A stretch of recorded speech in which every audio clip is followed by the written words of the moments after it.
Hello guys, welcome back to my YouTube channel. उम्मीद है कि आप सब खैरियत से होंगे। तो गाइस, जैसा कि आप सब जानते हैं कि बहुत से बच्चों ने मैसेजेस किए थे कि सर पीएमए 151 लॉन्ग कोर्स के बारे में एक डिटेल वीडियो बनाई कि कब वैकेंसीज अनाउंस होगी, उनके इनिशियल टेस्ट कैसे क्लियर कर सकते हैं, फिज़िकल टेस्ट। इस सब हवाले से काफ़ी बच्चों ने मैसेजेस किए थे, तो हमने सोचा आपके लिए एक ही वीडियो बना लें जिसमें आपको वैकेंसीज़ की अनाउंसमेंट डेट भी बता दी जाए, इनिशियल टेस्ट कैसे क्लियर किया जा सकता है उसके बारे में भी बताया जाए, तमाम प्रोसीजर्स के बारे में आप लोग को बताया जाए। तो आज की वीडियो में हम डिस्कस करेंगे वैकेंसीज़ के अनाउंसमेंट डेट को, उसके बाद how to pass initial test, how to pass physical test और हाउ टू पास इंटरव्यू। तो ये तमाम क्वेश्चंस के जवाब आज की वीडियो में हम आपको देंगे और आपको इसके बारे में कुछ टिप्स भी बताएंगे कि आप कैसे आसानी से अपना टेस्ट क्लियर कर सकते हैं, कौन कौन सी चीज़ें आपके लिए इम्पोर्टेंट है और कौन कौन सी आपके लिए नहीं इम्पोर्टेंट है। ये तमाम चीज़ें आज की वीडियो में हम डिस्कस करेंगे, तो आपने कोशिश करनी है कि वीडियो को एंड तक देखें और कहीं पर भी स्किप ना करें। तो चलो आपका टाइम वेस्ट नहीं करते, डायरेक्ट वीडियो को स्टार्ट कर लेते हैं। तो पहला जो हमारा स्टेज है पीएमए 151 लॉन्ग कोर्स का, वो है how to pass initial test. Initial test को कैसे पास किया जाए, क्योंकि ये काफ़ी इम्पोर्टेंट स्टेज होता है और काफ़ी बच्चे, जो 50% बच्चे होते हैं, वो इसी में रह जाते हैं और वो क्लियर नहीं कर पाते हैं। वजह ये होती है कि वो तो या इंटेलिजेंस टेस्ट में टाइम मैनेजमेंट का ख्याल नहीं रखते, या उनकी एकेडमिक टेस्ट की तैयारी अच्छी नहीं होती, जिसकी वजह से वो लोग रह जाते हैं। और आप लोग को एक बात बताता चलूँ कि अगर आपका इनिशियल टेस्ट क्लियर नहीं है तो आप फिज़िकल और इंटरव्यू नहीं दे सकते, और इनिशियल टेस्ट में भी अगर आपका एक भी पोर्शन रह गया तो आपका वो टेस्ट भी फेल हो जाएगा। तो चलो चलते हैं, देखते हैं कि इनिशियल टेस्ट में कौन कौन से स्टेजेस आते हैं, आप उनमें कौन कौन से सब्जेक्ट है, आपने तैयारी कहाँ से करनी है और कैसी तैयारी करेंगे तो आप पास हो जाएंगे। तो स्टार्ट करते हैं। It consist of 3 stages. Initial test में 3 स्टेजेस होते हैं, यानी कि आपके पास कंप्यूटर बेस्ड टेस्ट होता है, उसमें आपके पास 3 पोर्शंस होते हैं। नंबर 1 जो पोर्शन होता है वो इंटेलिजेंस। इंटेलिजेंस में 2 पोर्शन शामिल होते हैं, वर्बल इंटेलिजेंस और नॉन वर्बल इंटेलिजेंस। याद रखिएगा कि अगर आप एक पोर्शन पास करेंगे इंटेलिजेंस का, तभी आपके पास दूसरे पोर्शन के क्वेश्चंस आएंगे। इंटेलिजेंस पोर्शन इतना मुश्किल नहीं होता, अगर आपने डेली बेसिस पर थोड़ी सी भी प्रैक्टिस की होगी तो आप आसानी से अपना टेस्ट क्लियर कर सकते हैं। इसमें जो एक इम्पॉर्टेंट चीज़ है वो है टाइम मैनेजमेंट, कि आपने टाइम मैनेजमेंट का काफ़ी ख्याल रखना है, क्योंकि काफ़ी बच्चे ऐसे होते हैं वो जो फर्स्ट में जो एमसीक्यूज़ आते हैं उनमें काफ़ी टाइम वेस्ट कर लेते हैं, और चूंकि एमसीक्यूज़ ज़्यादा होते हैं और टाइम कम होता है 25 से 30 मिनट का, तो बाकी एमसीक्यूज़ रह जाते हैं, जिसकी वजह से उनका ये टेस्ट क्लियर नहीं हो पाता।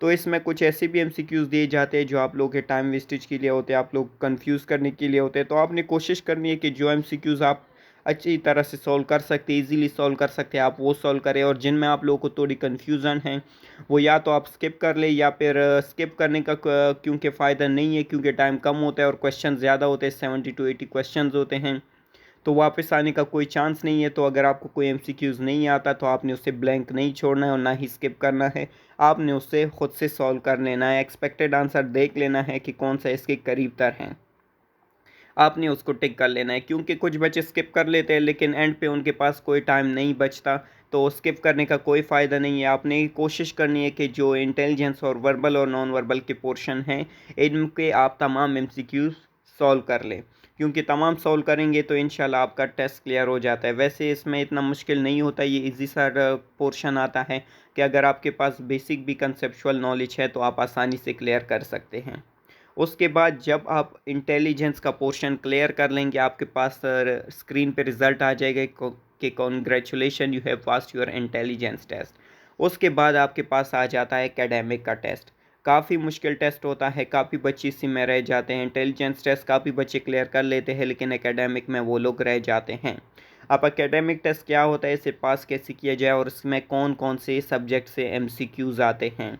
तो पहले नंबर पे पाक स्टडीज़ आता है, दूसरे पे इंग्लिश आता है, तीसरे नंबर पे इस्लामिक स्टडीज़ आता है, फोर्थ नंबर पे जनरल नॉलेज आता है, 5 नंबर पे करंट अफेयर्स आता है और 6 नंबर पे मैथमेटिक्स आता है। तो ये तमाम जो 6 पोर्शंस हैं इनमें से मिक्स एमसीक्यूज़ आते हैं।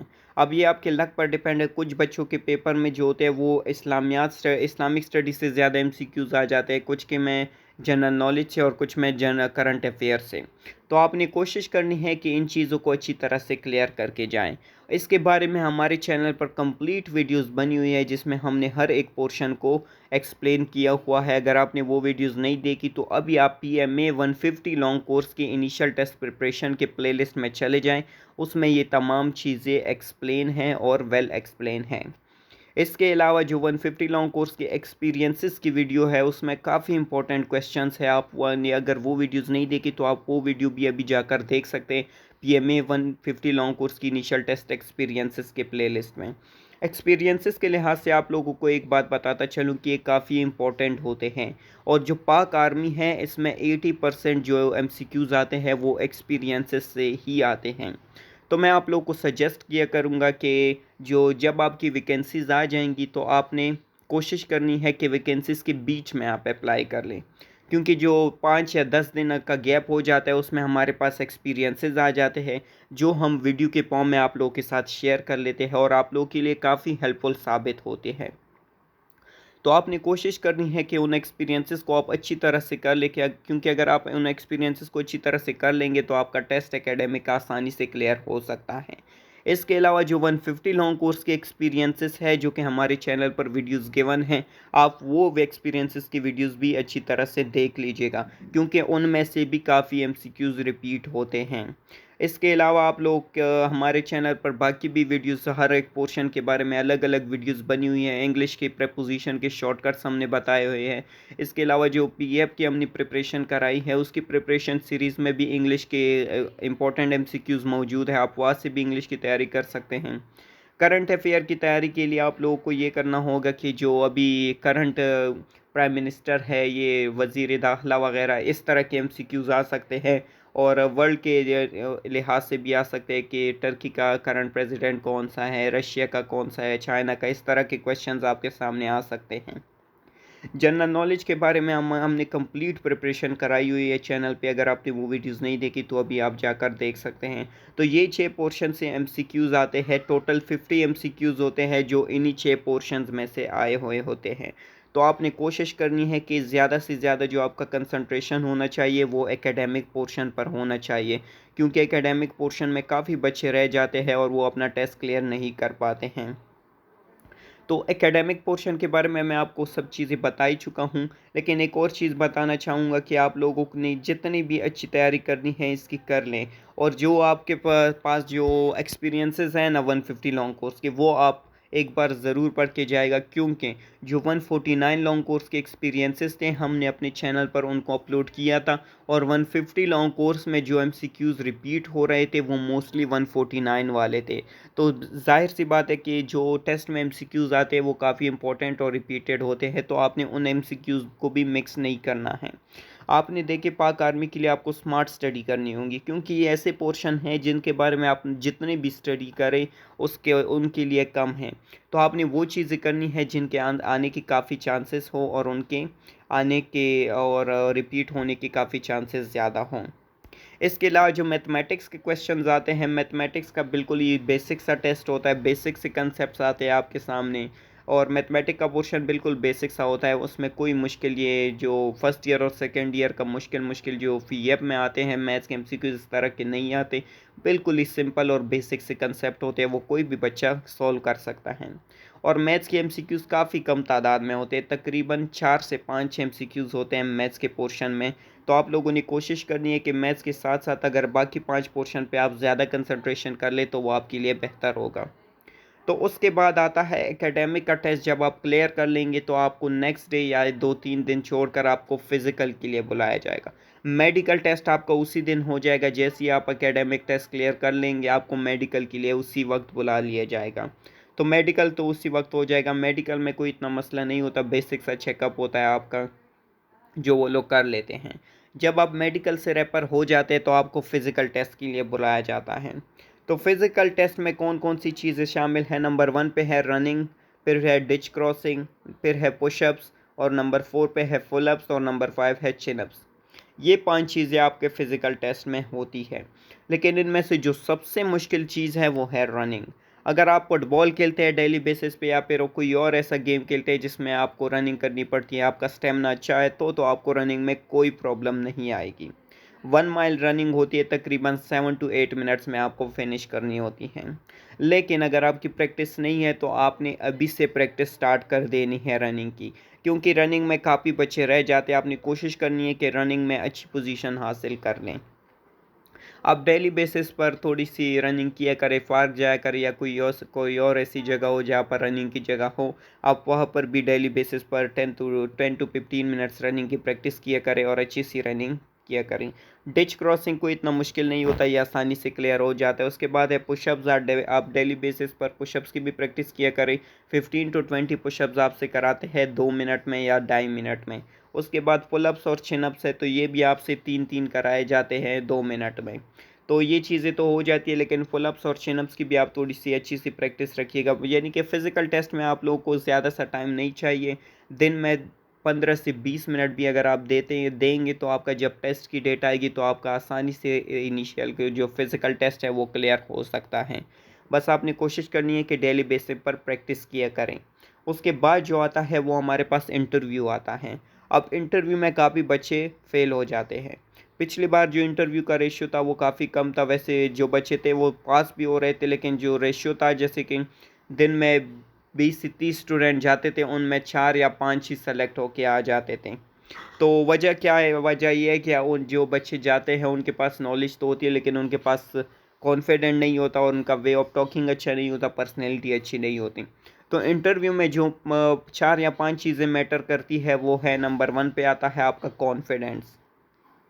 आपके पास नॉलेज हो या ना हो, आपके पास कॉन्फिडेंस होना चाहिए, आपकी पर्सनैलिटी अच्छी होनी चाहिए, वे ऑफ टॉकिंग अच्छा होना चाहिए, प्रॉपर हेयर स्टाइल में जाना चाहिए, वेल ड्रेस होके जाना चाहिए। अब वेल ड्रेस का मतलब कुछ लोग ये समझते हैं कि 3 पीस ना हो तो हमें रिकमेंड नहीं किया जाएगा, तो ऐसा बिल्कुल नहीं है। कुछ ऐसे भी बच्चे मैंने देखे हैं जो हमारी ग्रुप से जाते हैं और वो शलवार कमीज़ पहनकर चले जाते हैं, वो लोग रिकमेंड हो जाते हैं, और जो अच्छी सी 3 पीस वगैरह पहनकर जाते हैं उनको नॉन रिकमेंड कर दिया जाता है। तो आपका ड्रेसिंग का कोई मसला नहीं होता इनिशियल में। हाँ, एसएसबी में आप लोग की ड्रेसिंग को देखा जाता है, जज किया जाता है, तो एसएसबी में आप लोगों ने अच्छी प्रॉपर ड्रेसिंग करके जानी है।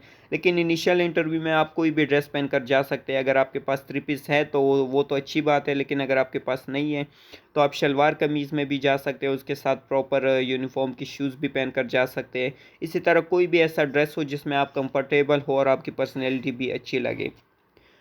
अगली बात ये है कि आपने झूठ नहीं बोलना इंटरव्यू के दौरान, क्योंकि झूठ जब आप बोलेंगे तो आपका कॉन्फिडेंट लेवल लो हो जाता है और वो लोग आसानी से झूठ को पकड़ लेते हैं। उसके बाद जो बायोडाटा फॉर्म आपको दिया जाता है, आपने उसमें हर एक बात करेक्ट लिखनी है, क्योंकि आपका जो मोस्टली इंटरव्यू बच्चों का लिया जाता है उनसे ना जनरल नॉलेज ना करंट अफेयर कोई भी क्वेश्चन नहीं पूछा जाता। बस उनके बायोडाटा फॉर्म में से उनसे कुछ पर्सनल फैमिली बैकग्राउंड के क्वेश्चन पूछ लिए जाते हैं और उसके बाद उनसे हॉबीज़ वगैरह की बारे में पूछ लिया जाता है। तो अगर आपने बायोडाटा फॉर्म में अच्छी जो ऑनेस्ट इन्फॉर्मेशन दी है तो आप अपना आसानी से पर्सनल जो इन्फॉर्मेशन है और जो बायोडाटा फॉर्म की वो तो आसानी से क्लियर कर सकते हैं। लेकिन अगर आपने कोई झूठ बोला हो तो आपका आंसर चेंज हो सकता है, जिसकी वजह से इंटरव्यूअर पर बहुत ही बैड इंप्रेशन पड़ता है। तो आपने कोशिश करनी है कि जो ज़्यादातर क्वेश्चन पूछा जाता है वो होता है हॉबीज़ के बारे में। कुछ बच्चे हॉबीज़ में क्रिकेट लिख देते हैं, लेकिन उनको क्रिकेट का ए से ए भी पता नहीं होता कि क्रिकेट में होता क्या है, क्या चीज़ है। तो आपने ऐसी हॉबीज़ लिखनी है जो जिनके बारे में आपके पास कंप्लीट इन्फॉर्मेशन हो।